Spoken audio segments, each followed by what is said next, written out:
Owning the past or rewriting the future? Owning the past. Why? We're talking about history in general or mine? Me personally? I mean, really, any of it. Just your concept around, maybe more so... Around time? Around time. Time is... Oh my gosh, I've been so everything. into time lately. Oh, yo! Gosh, man! Keke Palmer recently announced that the next guest on our podcast, Baby It's Keke Palmer, would be Jonathan Majors, and the topic of discussion would be accountability. The moment this announcement hit the web, people dragged Keke up and down, back and forth, questioning why she would platform an abuser and pointing out other times where she's not been on the right side of history, like her previous R. Kelly stand-up. This dragging was so severe, her team likely determined that the episode was not worth the backlash and they quietly scrapped it, replacing it with an episode featuring Cash Doll. Now, I have a lot of thoughts about Keke Palmer and Jonathan Majors respectively, and about this particular controversy about her platforming him. But I want to focus my commentary on Jonathan Majors and the issue of accountability specifically, and leave the other commentators to tackle Keke. The day before my Breakfast Club interview with New York City Mayor Eric Adams, I posted a picture on Twitter of me, Charlemagne, and Eric Adams, and a million who couldn't wait to throw dirt on my good name assumed that because I wasn't scowling or flipping him the bird in a promo photo for the episode, that meant I was up there pussyfooting around, kikiing and acting chummy with this man, and they slandered me for 24 hours before the interview came out and proved otherwise. So, because that's been my experience with the internet, when I first heard that without the episode even being out, Keke was getting dragged for just announcing that Jonathan Majors would be on her podcast talking, I was inclined to hold my judgment until the episode came out, because I know for a fact that sometimes people unexpectedly have their feet held to the fire. However, even though the episode's been scrapped so we'll never see it, I think if we judge it by the preview of the episode, I don't think it's unfair to come to the conclusion that this interview with Keke was just another stop on Jonathan Majors' redemption tour, and not a true critical unpacking of what he did to end up on a redemption tour, why he did it, or how he plans to change or atone. Emotional vulnerability or unshakable mystery? Vulnerability. Okay. Fall in love slow or fall in love loud? Fall in love slow. I love that. Owning the past or rewriting the future? Owning the past. Why? We're talking about history in general or mine? Me personally? I mean, really, any of it. Just your concept around, maybe more so... Around time? Around time. Time is... Oh my gosh, I've been so into everything. time lately. Oh, yeah! Gosh, man! Yeah. Literally, this time thing? Look it. I love that you... Look we it. literally... Look it. Yeah. Dude. Yeah. Very wicked. Very wicked. Okay. Come on, girl. Okay. Yeah. Co-star in a rom-com with Megan Good, or a buddy cop with Megan Good. or a buddy cop movie with Michael B. Jordan. Oh, no, Mike. Oh, no. I mean, that would be hilarious. Oh my gosh, even that voice. I want that to be the voice That of the would character. be That would be hilarious. Michael? And I'm being deliberate when I call it a redemption tour, not an apology tour or an accountability tour.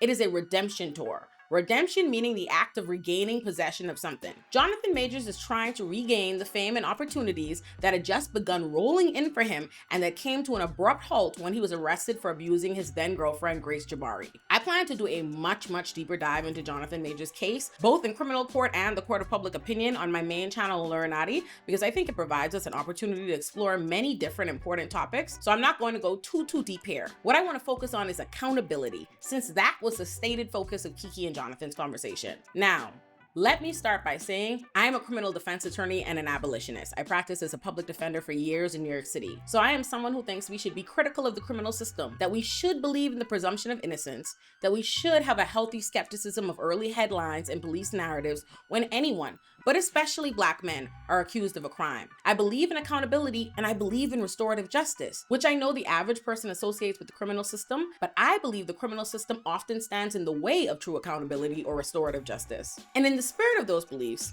when Jonathan Majors initially got arrested, I'm talking the night he got arrested, I did not join the instant campaign on Twitter to end him and throw him under the jail. Because while I understand the impetus that drives and validates these campaigns, which I explore in this video, they ultimately reinforce the prison industrial complex and do nothing to truly address the occurrence of domestic violence. And a society that does not believe in a presumption of innocence, that vilifies you at the first whiff of you interacting with the criminal system, that does not believe in redemption, is guaranteed to over-police, over-criminalize, and over-incarcerate, and support punitive measures designed to make sure you never escape the consequences of a criminal conviction for the rest of your life. That's what most of my career has been about. So I always try to caution us to bear that in mind when breaking news hits and we start breaking out the guillotine. Or at least I tried to the night this Jonathan Majors got arrested, and kicked my back in, and you know what? Rightfully so. So I said, never again. But that was the night he got arrested. What's unfolded in the 2 years since is clear, unmitigated proof that Jonathan Majors not only abused his then girlfriend Grace Jabari, he likely did it repeatedly, as well as he's likely abused other women. And I'm not saying that simply because he was criminally convicted.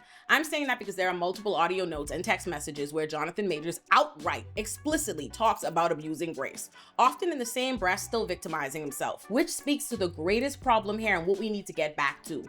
This is a redemption tour, not an accountability tour, not an apology tour. Not because I'm an abolitionist and I think that we should resist the urge to become our most carceral selves at the first opportunity does not mean that I think abuse and men who abuse women should not be addressed and dealt with seriously, or that they shouldn't have to experience consequences or atone. I believe in accountability and I believe in restorative justice, and Jonathan Majors has not done any of it. Remember, I told you, I'm not someone who thinks anyone who's committed harm, abuse, or been an abuser is without redemption or undeserving of grace or any future opportunity. I don't inherently have my pitchforks up at the idea of Keke or anyone else having a conversation with Jonathan Majors.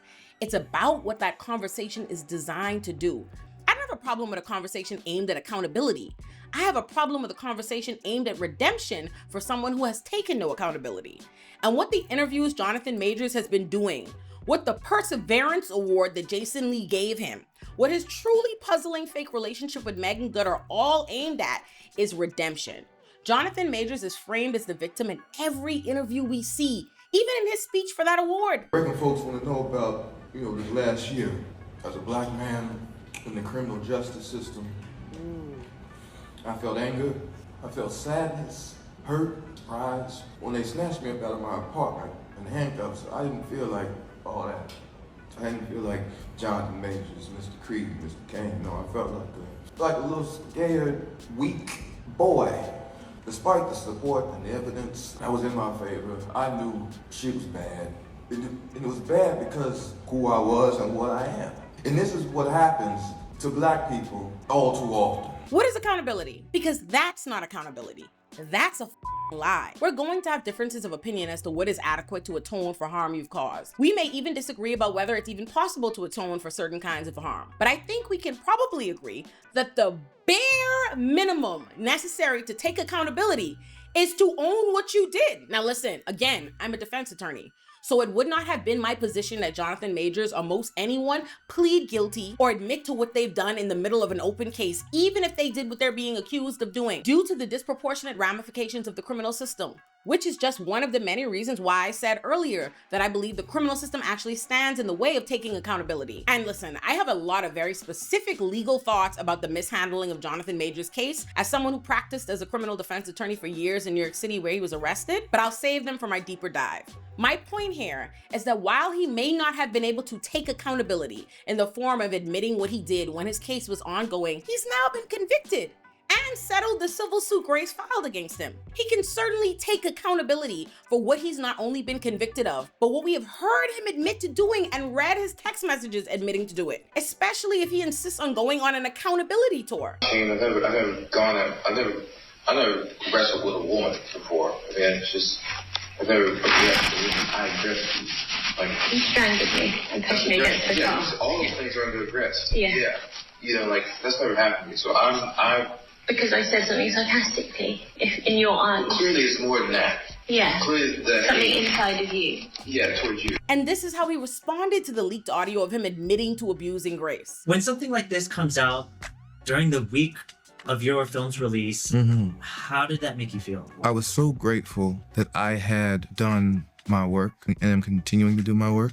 I can't speak to it, but obviously, because you're talking about it, there are vibrations, reverberations, same as everything before, But I was happy I'd done my work. You said recently in an interview that when you have a struggle, learn, metabolize, grow. This incident happened just this week, so you haven't really had too much time to process with it. But what have you been able to metabolize from that moment since it was? Yeah, I'm living life. I'm living life.